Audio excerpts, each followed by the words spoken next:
الحمد لله رب العالمين والصلاة والسلام على خاتم الأنبياء والمرسلين سيدنا محمد وعلى آله وصحبه أجمعين.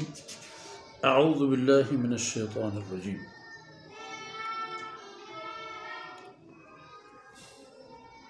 مثل الذين حملوا التوراة ثم لم يحملوها كمثل الحمار يحمل أسفارا بئس مثل القوم الذين كذبوا بآيات الله والله لا يهدي القوم الظالمين.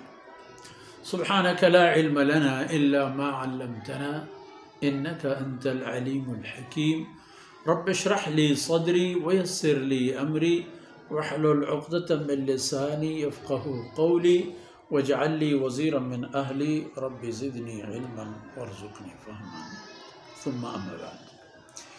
گرامی قدر بھائیوں، بہنوں اور عزیز بچوں، ایک عبرت آور مثال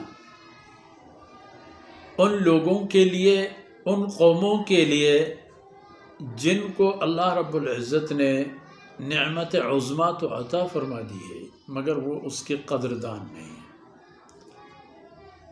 اور سب سے بڑی ناقدر اور ناشکر قوم یہودیوں کی تھی.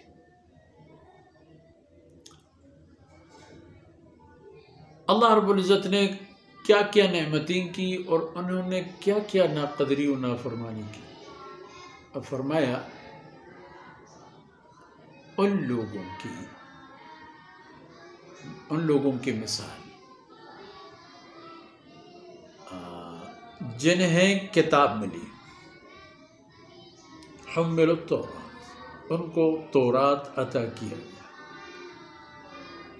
تورات ان کو اللہ رب العزت کی طرف سے ان کے لیے اللہ کے رسول پر نازل ہو گئی، اور رسول نے یہ کتاب انہیں پیش کی، کتاب کی تدریس کی، تعلیمات سے ان کو روشناس کرایا. لیکن انہوں نے کیا کیا؟ ثم لم يحملوها،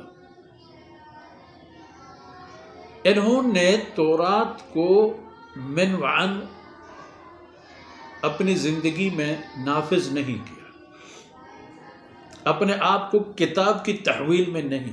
بس گویا کہ کتاب سے ان کی وابستگی صرف اس حد تک تھی کہ ان کے کندھے پہ کتاب رکھی ہوئی ہوتی تھی.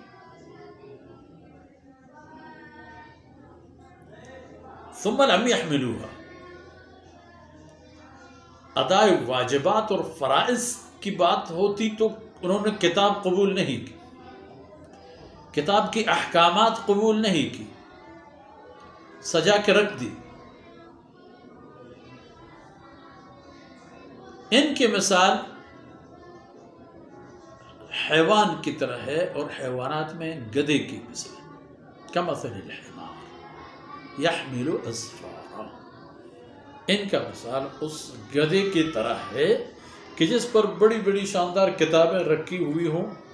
اسے کیا پتا کہ کتاب کیا ہے اور اس میں کیا ہے اور اسے کیا کرنا چاہیے. وہ تو کہتا ہے کہ مجھے بوجھ اٹھانا ہے، اور وہ اپنے کسی بھی رفتار اور سلوک میں کوئی کمی نہیں کرتا. تو ان کی مثال بھی ان حیوانات کی طرح، بئس مثل القوم الذین کذبوا بآیات.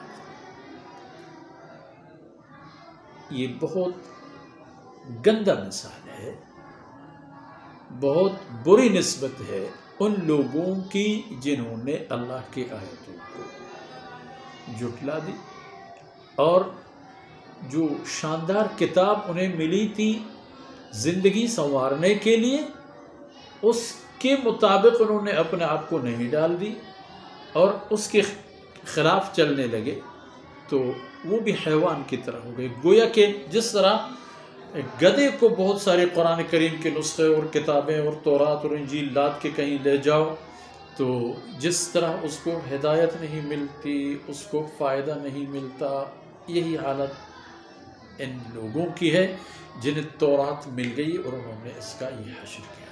مراد اور مقصد یہود ہیں، اور مثال بیان فرمانے کا مقصد یہ ہے کہ کہیں اس امت میں ایسے لوگ پیدا نہ ہوں کہ وہ نعوذ باللہ قرآن کے ساتھ اسی طرح کی احمقانہ سلوک اور رویے کا سوچیں۔ اور آج کی باتیں یہیں تک محدود کر دیتے ہیں۔ اللہ رب العزت خامیوں سے درگزر فرمائے، اور جو چند جملات عرض کیے گئے اللہ رب العزت نے ہمارے اور آپ کی دنیا اور آخرت کی سعادت کے سبب بنا دے۔ وصلی اللہ علی نبینا محمد وعلی آلہ وصحبہ اجمعین۔